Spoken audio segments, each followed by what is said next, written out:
রাজধানী ঢাকার ৯৮% শিশুর রক্তে অতিমাত্রায় বিষাক্ত সীসা পাওয়া গেছে।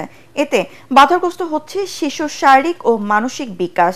আইসিডিডিআরবি গবেষণায় এসবের প্রমাণ মিলেছে।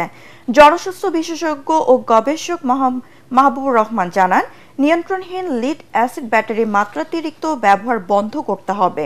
শিশুদের সীসার হাত থেকে বাঁচাতে আধুনিক লিথিয়াম আয়ন ব্যাটারির ব্যবহারে গুরুত্ব দেওয়া হচ্ছে বলে জানিয়েছেন পরিবেশ অধিদপ্তর। মনির হোসেন তপু রিপোর্ট। ঢাকা শহর এখন ব্যাটারি চালিত অটোরিকশার দখলে। ঝুঁকিপূর্ণ এবং ভারসাম্যহীন এই বাহনের সঠিক কোনো পরিসংখ্যান নেই। তবে বিভিন্ন সংস্থার তথ্যমতে এর সংখ্যা এরই মধ্যে কয়েক লাখ ছাড়িয়েছে। যদি ১ লাখ অটোরিকশা সড়কে চলে তবে এতে ব্যবহৃত হচ্ছে ৫ লাখ লিড অ্যাসিড ব্যাটারি। এই ব্যাটারির মাত্রাতিরিক্ত পুনর্ব্যবহারে সহজেই বাতাসে ছড়িয়ে পড়ছে বিষাক্ত লিড বা সীসা। খাবার কিংবা নিঃশ্বাসের মাধ্যমে সহজেই বিষাক্ত এই পদার্থ প্রবেশ করছে মানবদেহে।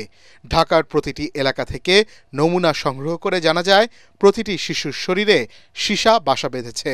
সম্প্রতি এক গবেষণায় ভয়াবহ এ চিত্র উঠে আসে। বিশ্ব স্বাস্থ্য সংস্থার মতে রক্তে সীসার কোনো নিরাপদ মাত্রা নেই। বসুন্ধরা টিস্যু, অশুদ্ধতার বিরুদ্ধে এক বিন্দুও ছাড় নয়। ৯৮% শিশুর রক্তে শিশুর মাত্রাতিরিক্ত সীসা আমরা পেয়েছি, যেটি হচ্ছে ৩৫ মাইক্রোগ্রাম পার লিটারের বেশি। শিশুর বুদ্ধিমত্তার ক্ষেত্রে এটি মারাত্মক প্রভাব ফেলে।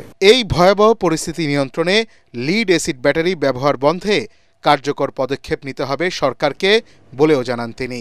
বহির্বিশ্বে আপনি দেখবেন যে তারা হচ্ছে যে ফেজ আউট করতেছে লেড অ্যাসিড ব্যাটারি থেকে নিউ টেকনোলজি, যেমন লিথিয়াম আয়ন ব্যাটারি রিপ্লেসমেন্টের নতুন টেকনোলজি না নিয়ে আসতে পারি, আমরা এই দূষণ থেকে আমাদের শিশুদেরকেও রক্ষা করতে পারবো না, আমাদের এই জাতির ভবিষ্যৎকে আমরা নিজেরাই ধ্বংস করে দিব। লিড অ্যাসিড ব্যাটারির পুনর্ব্যবহার নিয়ন্ত্রণ করা সম্ভব হয়নি বলে সীসা ছড়িয়ে পড়ছে বলে জানান পরিবেশ অধিদপ্তরের পরিচালক জিয়াউল হক। পুরোপুরি যদি আমি বন্ধ করতে চাই তাহলে আমাদের যে লেড অ্যাসিড দিয়ে তৈরি করা যে ব্যাটারি, সেটাই আস্তে আস্তে বন্ধ করতে হবে। লিথিয়াম আয়ন ব্যাটারি, এখানে কোনো অ্যাসিডও নাই, লেডও নাই, সীসাও নাই। তো এখন আমাদেরকে চেষ্টা করতে হবে এবং বিভিন্নভাবে চেষ্টা হচ্ছে, ইম্পোর্ট ডিউটি কমিয়ে, শুল্ক কমিয়ে, তাদের আইটি ভ্যাট কমিয়ে যেন এই ধরনের ব্যাটারি বাংলাদেশে বেশি আসে। বিশেষজ্ঞরা জানান, বাংলাদেশের সীসা বিষক্রিয়ায় বর্তমান সংকট মোকাবেলায় প্রয়োজন তাৎক্ষণিক ও সমন্বিত জাতীয় পদক্ষেপ। জাতীয় লেড অ্যাসিড ব্যাটারি নীতিমালা, সেই নীতিমালার মধ্যে বলা হচ্ছে যে এইটাকে আস্তে আস্তে নিরুৎসাহিত করা হবে। মনির হোসেন তপু, এটিএন বাংলা, ঢাকা।